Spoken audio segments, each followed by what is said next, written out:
listening to the AFTERBUZZ TV network, now the largest new media platform on the web, and your #1 source for after-show entertainment. Very good, Keith Johnson.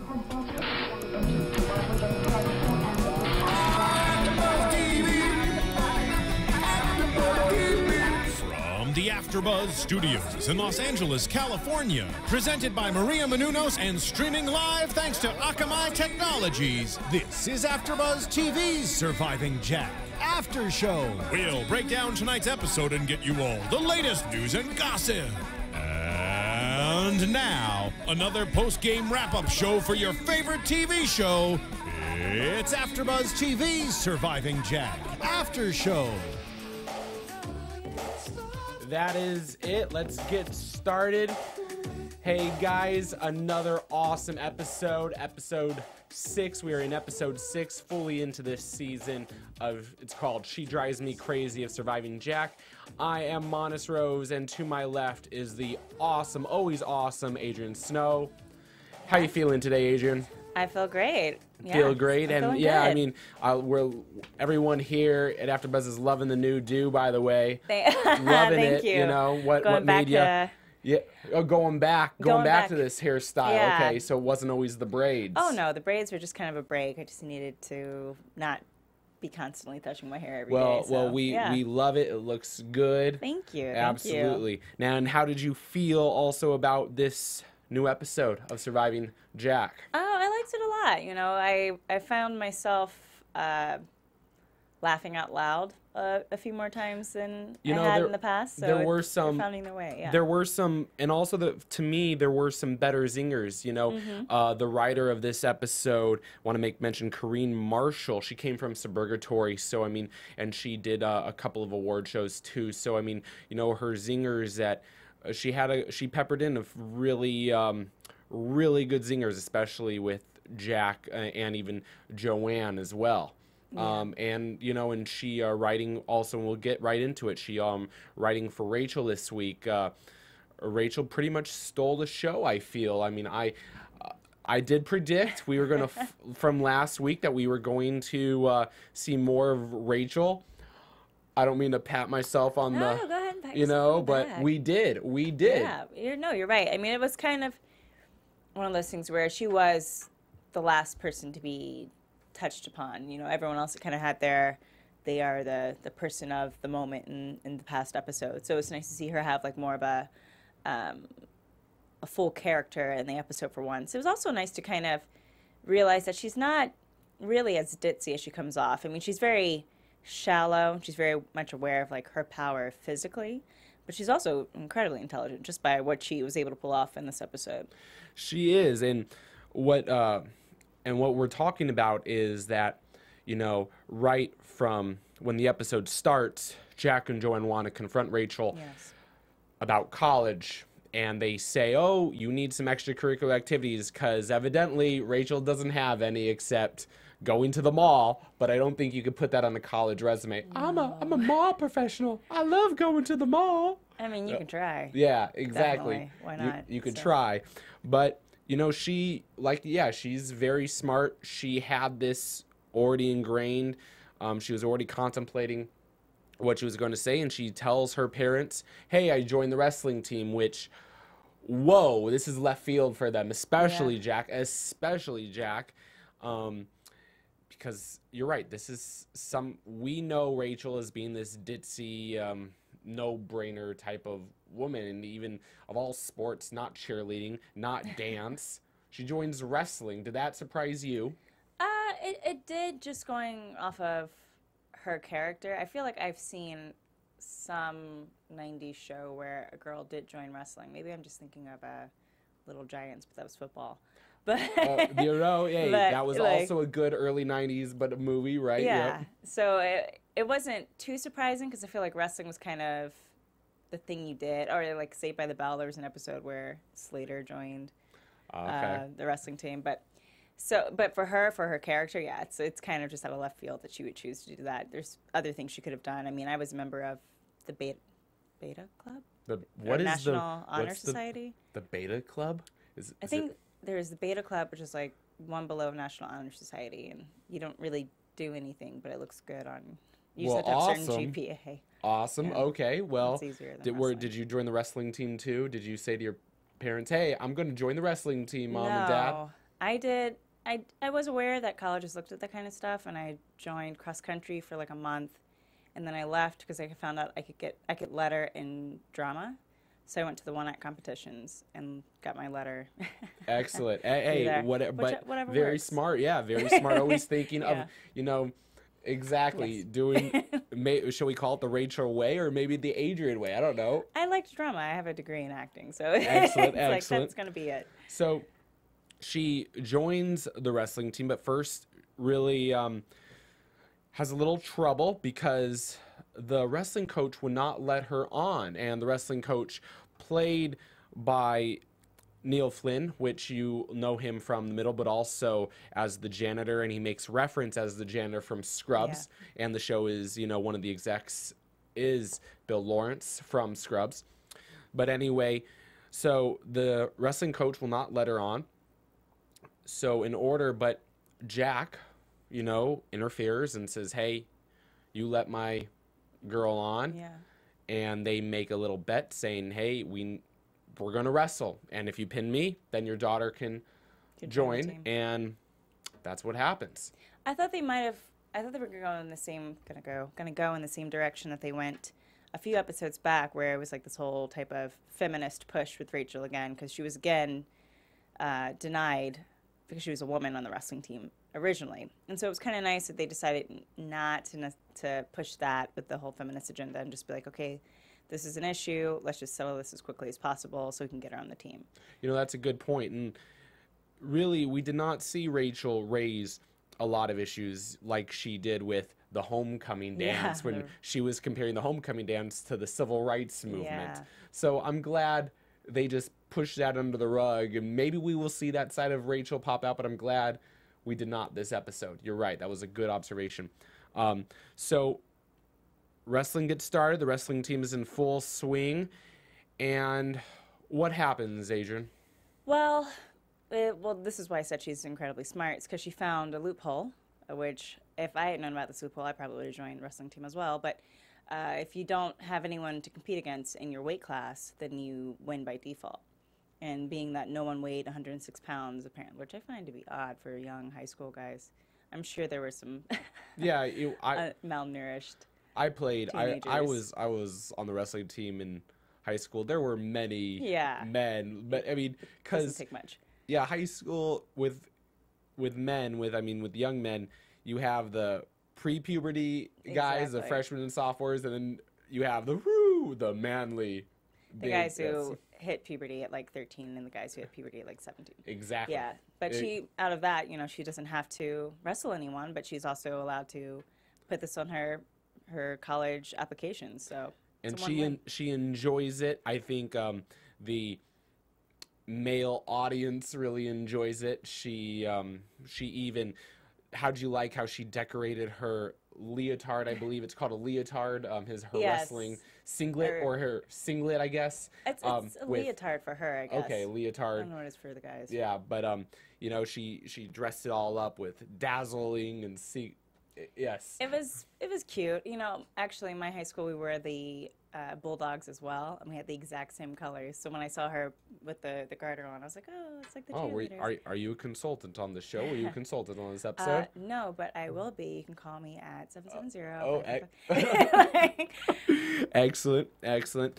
So this is all good. Everyone is all smiles. Mm-hmm. But then comes time where she actually has to wrestle, and who of all people sets up her opponent? Like, of course it was Jack. It was Jack. She would have had an undefeated season, but once again, Jack has to come and ruin the day, ruin the moment, saying, well, can I say, I thought that they were going to have like some nerdy little guy with the glasses. There's always that nerd in the 90s films and television shows that was way too scrawny and always got beat in wrestling. And the fact that they did a complete 180 and he just happens to be like a very small, aggressive man. And that's who Jack has picked to fight his daughter. Oh, this guy is a beast. Yeah. He's doing flips. He's like, rah, he's growling. Yes. They make mention of he already has an 8-pack at, it's Yeah. like, whoa. And it's protruding out of his singlet, And he has like a temper or something like that. So yes, it was nice to see them kind of go, we're not going to do the like nerd versus popular girl. We're just going to have her actually have to deal with someone who's a wrestler. Absolutely. So the match is on, and boom, Rachel is flipped like no one's business. Yeah. This beast does not take any mercy on her whatsoever. I actually enjoyed that because when she is flipped, she just kind of lays there. She doesn't even want to fight back. She has a bloody nose, or we see a little bit of blood, which is like on her white pasty body. I'm just saying she was pretty white. I'm not gonna She is. the rest of her. It's just odd because the rest of her family is tan, and then Rachel is very pasty. I've always had friends where I have a friend who's half Costa Rican, half Jewish, and she is like the pastiest of her family. And so it's just kind of like, oh, I think you can't tan. So Oh yeah. I'm sorry, Lauren. But sorry, Lord. Yes, I'm sorry. But yeah, and so she just admits defeat, and she walks off with a smaller face. And actually, Jack is proud of her too, isn't he? He is, because she could have just forfeited at that moment before she even went in and had the fight and just gone on about her business. But she was like, no, you know what? You said I was gonna eventually have to pay the pipers, and I'm gonna pay the piper, and she does it, and she loses, but she loses elegantly. So. Now, we're doing something interesting this episode. We're talking about more Rachel and Jack instead of Frankie and Jack, and that's also one of the things I liked about this episode. I feel this whole episode was a switcheroo.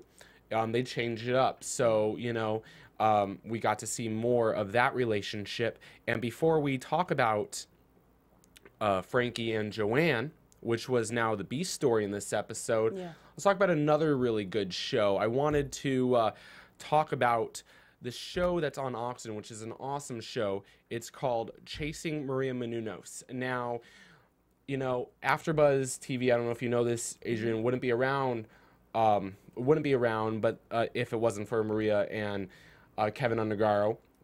And they are both on this show on Oxygen, Chasing Maria Menounos, which is fantastic. Are you aware? Have you watched? Do your friends watch it all? I haven't gotten the chance to watch it. I do want to check it out. I don't have cable, so. Oh well, you need. Well, don't worry. Don't worry. Tango, but I do want to see it. Yes.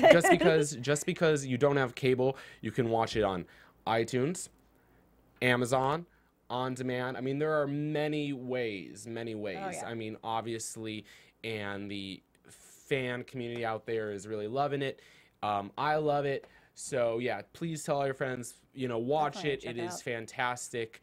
They support us at AfterBuzz TV because we wouldn't even be here doing this amazing Surviving Jack episode if it wasn't for them. So thank you, and please tune in, guys. So anyway, let's get on with the show.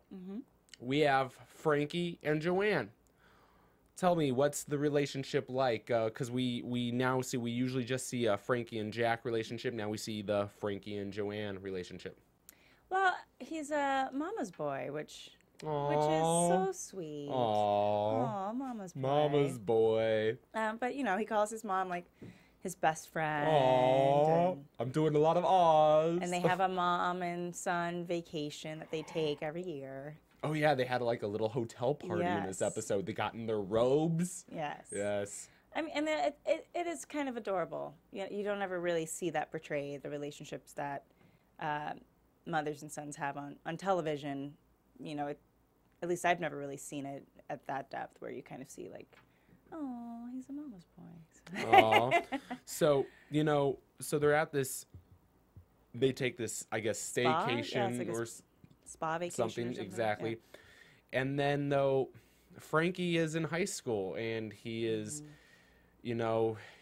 his whole persona of how he's perceived in high school, and the pettiness is so much more than his real relationship with his own parents. That's what he values.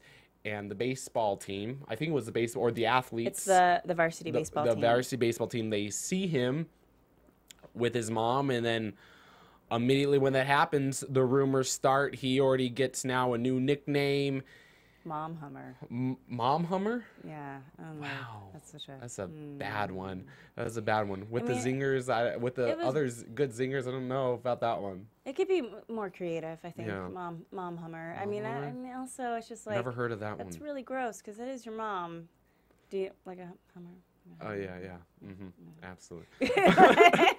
so yeah, but yeah, he doesn't like this one bit, and it's shown in their little pictures, you know, when they took a photo booth, that, you know, Frankie's not having it. Yeah. But then, you know, Joanne confronts Frankie after doing her own little Dr. Phil self-therapy by watching some old classic, you know, videos of Frankie's birthday, and just says, hey, you know, she respects what he's going through. And I guess really Frankie manned up in this episode. He didn't need really a talking from Jack in this episode. No. He just kind of went right, you know, equal to his mom, face to face, and said, I'm going to deal with this pretty much. I'm going to deal with this. I know how to deal with this. I still want a relationship with you. Just let's fine-tune it a little bit. Well, she did embarrass him in front of his friends at the wrestling match, and he's a strong son to just really be nice about it. Because I know, especially at that age with the hormones and everything, I might not have been as nice. So I would have been like, no. If you would your mom, what did she call the team? Wieners, some kind of stupid wieners. Stupid wieners. Yeah, that was. Yeah, I would consider that embarrassing. Yeah, but you know, I think you really see the difference in the relationship with his mom versus Jack, in that he didn't pout or he pouted a little bit, but he didn't get so angry that he stopped talking or like argued with her. He just basically told her, you know, you'll always be my best friend in private, outside of the people who know me in school. And that's a really kind thing to say to your mom, that, you know, yeah, you did embarrass me, but you are my best friend. Of course I love you, and it's okay. Right. So that was a nice little, you called it a full house moment? A full house moment. Yeah, we had a few of those. Yeah. No full house moments, though, for George and Mike. No full house moments for them. First of all, they caught Jack and Joanne, but also were caught doing the dirty in the kitchen, which was not their number one of why they were in the kitchen. They wanted to go to the kitchen to get Joanne's good food, her caramel apples, her cookies, her brownies. And from that, Jack is so mad that he booby traps all of the cookies and candy for them, and George and Mike have to try to sneak different ways without all of the booby traps going out. What'd you think of all that? Oh, I liked it. I mean, it was definitely a good throwback to kind of like Clarissa Explains It All with Sam, who would always sneak into their house, and, you know, or even Married with Children, where they just have these neighbors who would just always come over. They just come right in. What was with 90s and people not locking their doors? People would just come right in, go right into the kitchen, start eating other people's food. So it was nice that they kind of commented on that by Jack being Jack and basically saying, no, if you do this, I will hunt you down. I will shave off your eyebrows. I will make your life miserable. But they don't care because it's food. And I really liked it that they you know, we got a little more exposition on Jack, that he has this Vietnam soldier shell shock mindset. You know, Frankie cannot, he gets actually boobied or booby trapped. He gets the prank, and Jack, you know, says to Frankie, you know, you would have never made it through Nam. You know, that was a great line, and good observation as well with the 90s references. You know, at the end with George and Mike, there was a nice motif of the 1991 film Silence of the Lambs, you know, the ending scene there. So that was really awesome.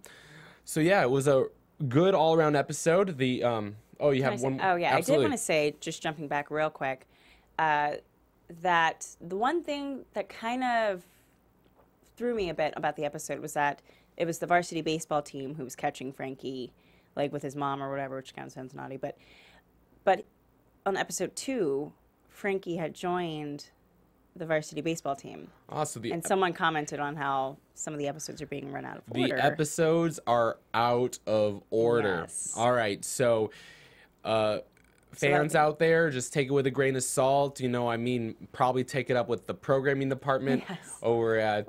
I'm just saying, but what do you think is going to happen on the next episode, Adrian? Well, I think now that they've kind of gone through everyone, so maybe it'll be like a whole family outing where they all have something to do. I don't know. Or maybe it'll, I think this is probably the place where we'll see the jump, because I think episode 2 was supposed to be episode 7, or I don't know. Gotcha. I'm actually considering. I feel the family is going to be involved. It's going to be a full family. Yeah. We're actually going to see more of Frankie's friends in this one. We're going to see a little bit more of them. But also, I'm feeling, I think it's special episode time. I really do. Really? You think they're going to finally do it? I think it's special episode time. We're getting to know these characters a little bit more, you know. Not going really deep, just a little bit. Yeah. Well, they only have 2 more episodes to go. Oh, then it is definitely special episode time. If not now, maybe the last episode. Oh, yeah. I don't know. I feel like they're trying to not go full on special episode. Oh, we had 2 full house moments at this episode. True. Next episode, definitely. Yeah. All right. So, Adrian, where can all of the amazing Surviving Jack fans out there find you? Yeah. You can catch me at Miss Adrian Snow on Twitter and Instagram. Awesome. And my name is Monis Rose. You can find me on Twitter at RestFiction. That stands for restaurantfiction.com. I'm Monis Rose. This is Adrian Snow. Guys, keep it real, keep it fresh, and always keep it on the flip side. From executive producers Maria Menounos, Kevin Undergaro, Phil Svitek, and the entire AfterBuzz TV staff, we would like to thank you for listening to the AfterBuzz TV network. To watch or listen to other after shows and post comments or questions, be sure to visit AfterBuzzTV.com. I'm Sir Richard Wentworth, and this has been a presentation of AfterBuzz TV. Buzz you later. The views expressed herein are those of the hosts only and do not necessarily reflect the views of AfterBuzz TV or its owners or principals. Thank you for watching AfterBuzz TV on YouTube. For more of your favorite after shows and interviews, subscribe to our channel here, and be sure to share your opinion on the episode in the comment section below here. We'd love to see what you guys are buzzing about. Thanks again. Buzz you later.